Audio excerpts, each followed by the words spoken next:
Commuting is defined as travelling some distance between your home and a place of work on a regular basis. Most of us do it nowadays unless you're lucky enough to be living on a farm or comfortably unemployed. There's nothing comforting about being unemployed. We've decided to debate the pros and cons of commuting and discuss how it can be done with ease. Commuting, lad. Big now in Ireland. Big news. Yeah, so commuting or moving to where you're working, right? Why do people commute? You have, right, all these things, saving money, all that, I'm telling you. Mm-hmm. Your number one reason why fellas commute, yours. Yeah. If you have a woman at home, you don't want to let her go. You can't let her home.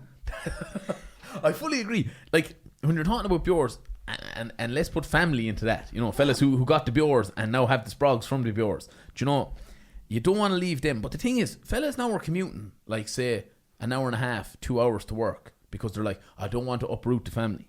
But then they're leaving at 6 o'clock in the morning and they're not back till 7 o'clock at night. Or more. Worse. Or 8. Like, that's worse for the family. At least if you moved, you would only be gone for the hours you're in work. Like. You'd be taking 4 hours off your journey if you were doing it. Yeah, but sure, you have to move to Dublin, you'd be broke. I tell you, my brother-in-law, I know he listens, he's driving an hour and a half every day. I think he's going from Passage to Limerick. I'll tell you now, that's love. Don't tell me he's not still fond of the sister, because that's an hour and a half every day. That's some spin, like. And he gets to know every turn in the road. Oh, yeah. Every time I be talking to him, I lost the crack, and he was just going, Buttevant, what? Oh, they're doing the road in Buttevant again, the bastards. Like, I tell you who commutes a lot is guards and teachers. Do you think so? Yeah. You see, you know, you don't want to be a guard living in your local town. Yeah, but half an hour would be enough there with it. Oh, I don't know. You couldn't get far enough away, lad, if you're a cop. You go the full hour, would you? Yeah, and teachers as well.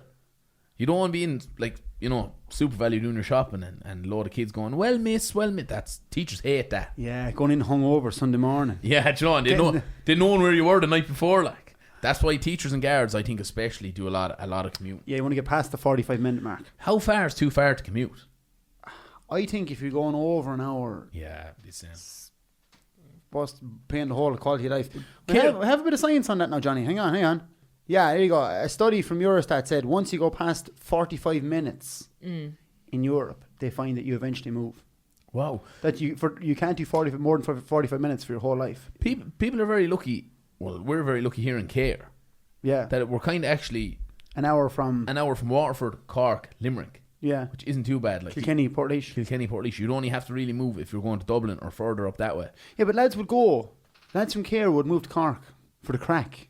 Yeah, that's just to get out with Cahir, lads. Yeah.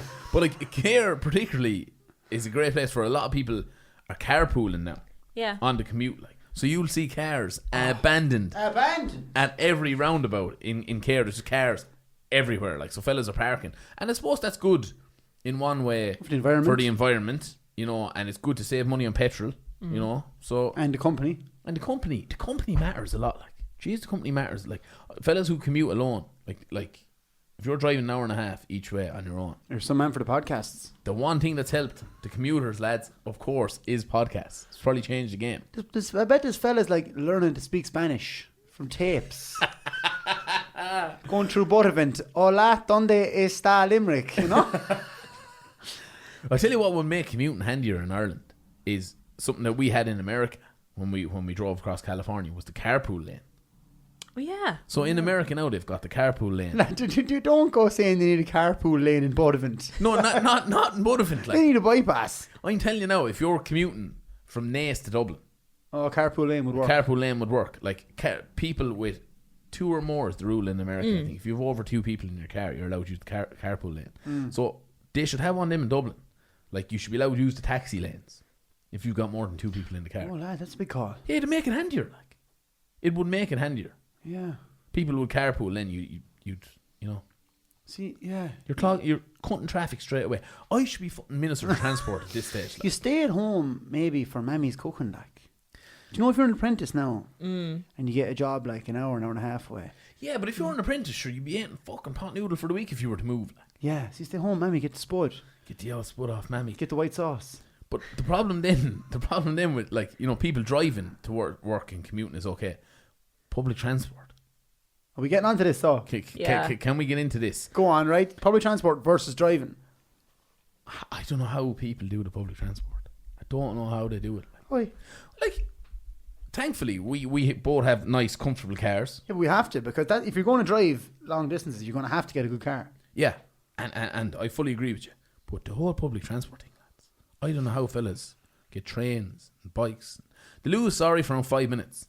But I'm telling you, you're on that Lewis every day for around a half an hour. I'd be gone and sick on Kate, Stador, Ella, Nakera Courtina, the forecourts. I'd be all day, every day, half an hour. Oh, I'd be gone fucking insane. Thanks to anyone who listens to this podcast on the Lewis. Yeah, fair play to you. Massively appreciate you. A lot of people, though, would work on the train. Yeah. Yeah, you'd work in the train. You wouldn't work in the Lewis, lad. You fell up your arse, like. Do you know what I mean? They're fair close together on the Lewis, packed in. Yeah. When it's raining, then it's all steamy on the Lewis and Yeah, I used to work with a guy in the Farmers Journal, and I think he would be actually in the Dublin office maybe 3 days a week. So what he would do is he'd commute up and down in the train and get a lot of his writing done. From where?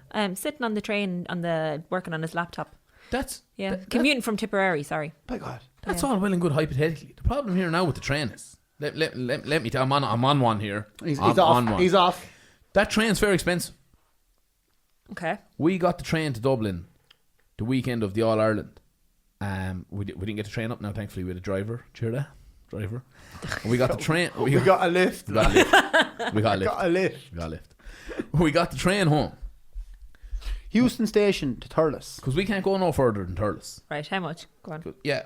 First of all, we can't go no further than Thurles, which is half an hour from Cahir, because, the train lines don't run there. So you can get the train to Limerick Junction and then change for Waterford. But that train is totally unreliable. Some days it isn't going, some days it's only a bus. So what we're saying is, train service is shit. And secondly, €35 Ahead. from Dublin to Thurles each. 70 quid. A man. 35 a man. And I tell you the worst part was, we had to stand. What? There was no seats. Here. Because it was zombie apocalypse down in Portlaoise. Of course, Electric Picnic was ending. Okay. It was gas. The train from Dublin was full of like elderly Kerry people who had stayed the weekend. And then come Portlaoise, all these young ones with like tents on their back. Hanging, hun buns everywhere. Got on. It was like the Walking Dead when it got to Portlaoise. It was just like... And this young one was walking through one of the train doors and she had like a chair hanging out the back for a bag. Oh, jeez. And she like tried to get through the door 4 times with the chair, and in the end Johnny said, just give me the chair, he'll sit in it. And he took the chair off the back for a bag and put it down for me, a little fisherman's chair, and I sat in it then the whole way to Thurles. No. So if that woman, if that girl is listening, I think she copped us. Thanks a million for lending us your chair. Right, but the train has Wi-Fi. Yeah. You use plugs, so you could go on your laptop if you could get a seat Yeah. and a table. Yeah. And it's fast enough. It's fast. It is fast. It's comfortable. Yeah. You can drink cans. Yeah. It has a little snack cart. But you're all forgetting the big thing here is it don't go anywhere. It goes to Dublin, goes to Limerick, goes to Cork. Forget the rest. You will not get anywhere else. Like, if you want to get to Castlebar in the train, You have to go to Dublin, yeah. Wait, could we not go Limerick? No, you'd have to go to Dublin, change in Dublin, straight to Ballybrophy, Port Darlington. You would have to change, and it's fair messy. Like, Yeah. it's, You were asking me about the Western Rail Corridor. So that's like before, like I think like in the early 1900s, like Ireland had a really good rail network. Like you used to be able to get the train from Kingscourt, where I live, and to Dublin, no bother. Wow. But there used to be the Western Rail Corridor, which was from Limerick to, I sent it in the notes. Yeah, it's Galway and then Westport. Yeah, but that's not open at the minute. So there's talk of reopening it, but they're doing a feasibility study into it. So It costs some money. Yeah. I know some local people were saying just repurpose the whole thing as a greenway. Whoa. Yeah, it's a big call. The greenway in Waterford is flying. But like the train is very enjoyable, yeah. and it's a great way to commute. But It's not very enjoyable. yeah, I get a good buzz off the train now when I can get a seat on it. But like, there's a catch-22 with the trains. We're giving out that like, they don't go enough places. But then enough people don't use the train. So like, you're not going to run a train line to fucking Carrigaholt in Clare, for one person who wants to use it. Like, so Yeah. I can understand that as well. In fairness to Ireland, there and defending you there, lads. Ireland is fairly rural. But Ireland is rural. But I mean, buses. Don't even get me started on buses. Go on, I'm going to get you started on buses. I used to get the bus. Yeah, you got the bus a lot, John. I did. I often got the bus to Dublin when I was a young fella. The mother is from Dublin. She'd be used to getting buses. And I had a great technique for sleeping. If I could get 2 seats together on the bus, Yeah. you take up the handle in the middle lay down the handle on the aisle side, put your bag there. Then you could sit cross-legged like a Buddha and scooch, put your arse on your 2 feet to the window side, and I could sleep happy out. I'd be asleep by the castle. That's amazing. I see. I've bad memories of buses. This is my problem with buses. Go on. When I was young lad, I used to get the school bus, and like, to be fair to the bus driver, Mick, wasn't the best driver. You know, he'd be couple of crashes in my time there in primary school, and one day he forgot to drop me home, and I was a wicked quite young fella, and my mother was freaking out back in the days when there were barely any mobiles around, and she eventually found me on Mick's bus, like sitting down the back. All she could see was 2 little hands over the seat. Mick was after leaving me on the bus on me on. And you never said that? No, I never said that, and I'm so quiet. I didn't want to say anything to him. Like, so it's just, he was after parking it up. I was still sitting on the back of the bus. I was like, I don't think I'm getting home here. So bad memories from that. And then another thing was, when I was going to visit a girlfriend, she was from Care, and like, I was in Roscrea, and there was no bus from Roscrea to Care, and like I didn't have a car at the time, so I used to have to get this bus from my mother. Was like, it runs from Roscrea to Thurles, and she can pick you up in Thurles. I was like, grand.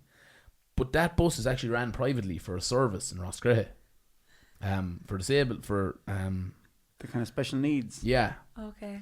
So I didn't know this. Oh no. So I got in the bus and I was like, this is grand. It was only €6. I was like, that's a bargain. Like, I'm going to use this all the time. But by the time I got to Templemore, I was like, I don't think I'm meant to be on this bus.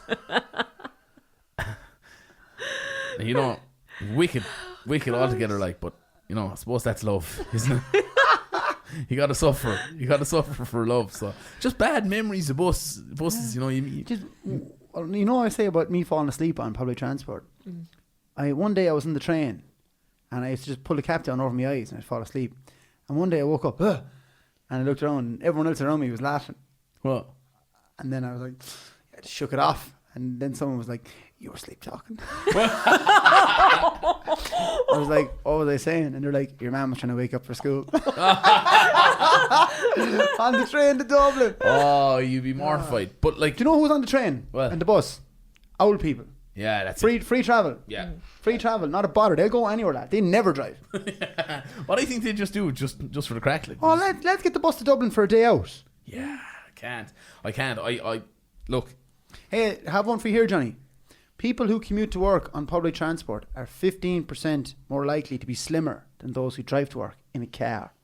Oh, I'd probably agree, but that's a bit more walking in it. I think that's out of pure stress. Yeah, that's probably.